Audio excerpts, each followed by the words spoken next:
오늘 주님의 임재 앞에 나오신 우리 모든 성도님들을 주님의 이름으로 사랑하고 축복합니다. 우리는 어제 창세기 36장에서 에서의 족보를 함께 보았습니다. 수많은 족장들과 왕들을 배출하며 거대한 세상 나라를 구축한 에서의 족보는 인간의 눈에 보기에는 엄청난 성공이자 축복의 명단처럼 보였죠. 반면 이와는 대조적으로 오늘 본문 37장 2절에 야곱의 족보는 이러하니라 이렇게 시작된 그 야곱의 족보의 이야기는 초라하기 그지없습니다. 왕은커녕 아버지는 편애하고 형들은 동생을 시기하여 죽이려다 노예로 팔아넘기는 소위 콩가루 집안의 치부가 적나라하게 드러납니다. 그렇다면 하나님은 왜 이 부끄러운 이야기를 야곱의 족보, 언약 가문의 역사라고 부르셨을까요? 그것은 하나님의 언약, 하나님의 구속사는 인간의 화려한 스펙, 도덕적 온전함으로 쓰이는 것이 아님을 보여주기 위함입니다. 에서의 후손들은 스스로의 힘으로 왕국들을 세웠지만 야곱의 후손들은 시기와 살인미수, 인신매매라는 지독한 전적 타락 속에 빠져 있었습니다. 그러나 하나님은 이 처참하게 망가진 가족의 죄악마저도 사용하셔서 훗날 온 가족을 애굽의 기근에서 구원하시고 창세기 15장에서 아브라함과 맺으신 그 언약을 신실하게 성취해내십니다. 하나님은 인간의 죄악보다 크고 압도적인 하나님의 은혜를 선포하고 계신 것입니다.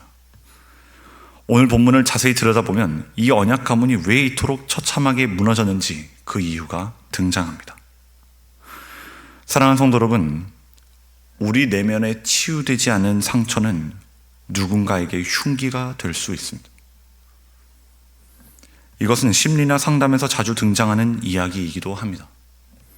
어린 시절 받은 상처로 인한 트라우마, 부모로부터 받은 그 상처들은 나중에 어른이 되고 부모가 되어서도 반복되어 나타나는 모습을 보여줍니다. 야곱 본인은 과거의 부모의 편애로 깊은 상처를 경험했죠. 아버지 이삭은 에서를, 어머니 리브가는 야곱을 편애했습니다. 그 결과 야곱은 20년간 집을 떠나 떠도는 인생을 살아야 했죠.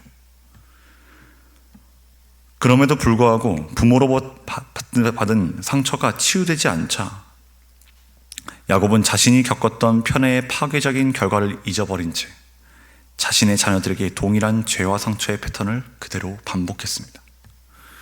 본문 3절에서 4절을 보시면 요셉은 노년에 얻은 아들이므로 이스라엘이 여러 아들들보다 그를 더 사랑함으로 그를 위하여 채색옷을 지었더니 그의 형들이 아버지가 형들보다 그를 더 사랑함을 보고 그를 미워하여 그에게 편안하게 말할 수 없었더라. 야곱은 자기가 가장 사랑했던 아내 라헬이 낳은 요셉만을 특별하게 대우하며 어떤 옷을 입혔습니까? 채색옷을 입혔습니다. 이 채색옷은 단순히 색깔이 예쁜 옷이 아니라 요셉만을 왕처럼 특별한 존재로 구분을 짓고 땀 흘려 일하는 나머지 형들을 평범하고 가치없는 존재로 깎아내리는 잔인한 차별의 옷이었습니다. 요셉만을 향한 아버지의 편애, 차별을 매일같이 지켜보던 10명의 형들은 요셉을 깊이 미워하게 되었습니다. 그 결과 4절 끝에 보시면 그에게 편안하게 말할 수 없었더라 라고 기록하고 있죠. 여기서 편안하게 라는 이 말은 히브리어로 샬롬이란 뜻입니다.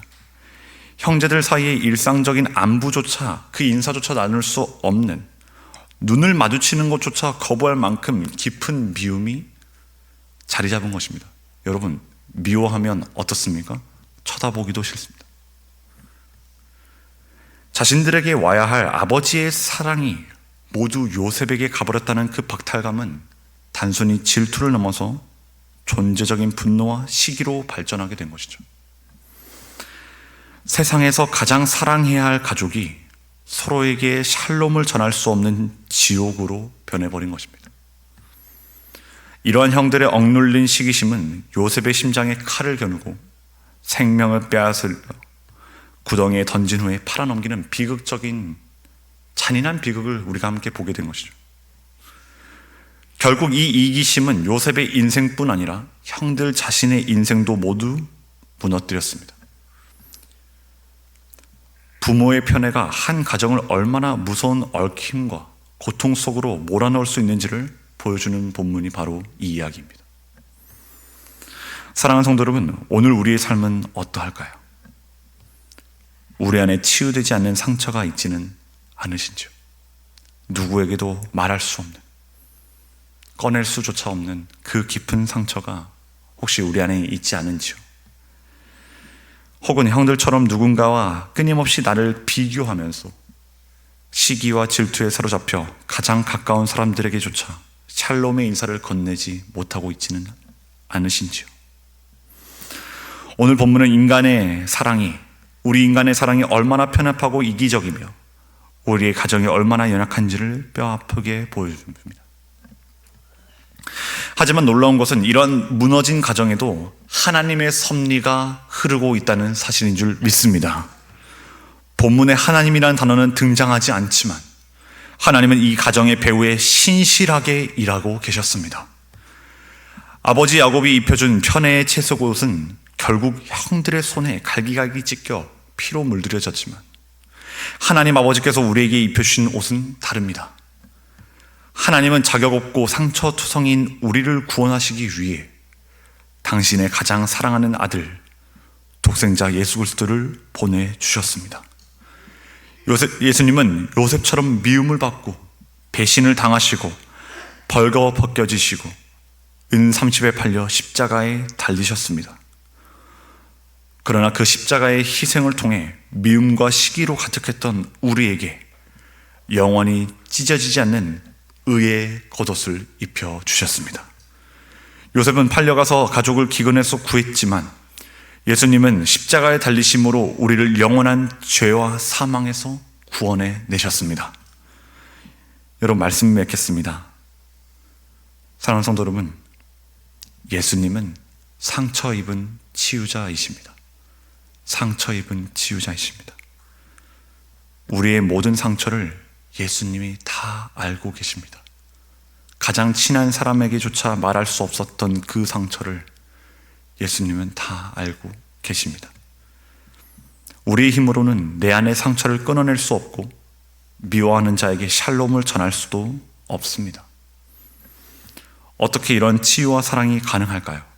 그것은 오직 우리를 위해 친히 찢기시고 팔리신 예수 그리스도의 십자가 은혜만이 우리의 흉악한 본성을 덮고 우리를 치유하시는 줄 믿습니다.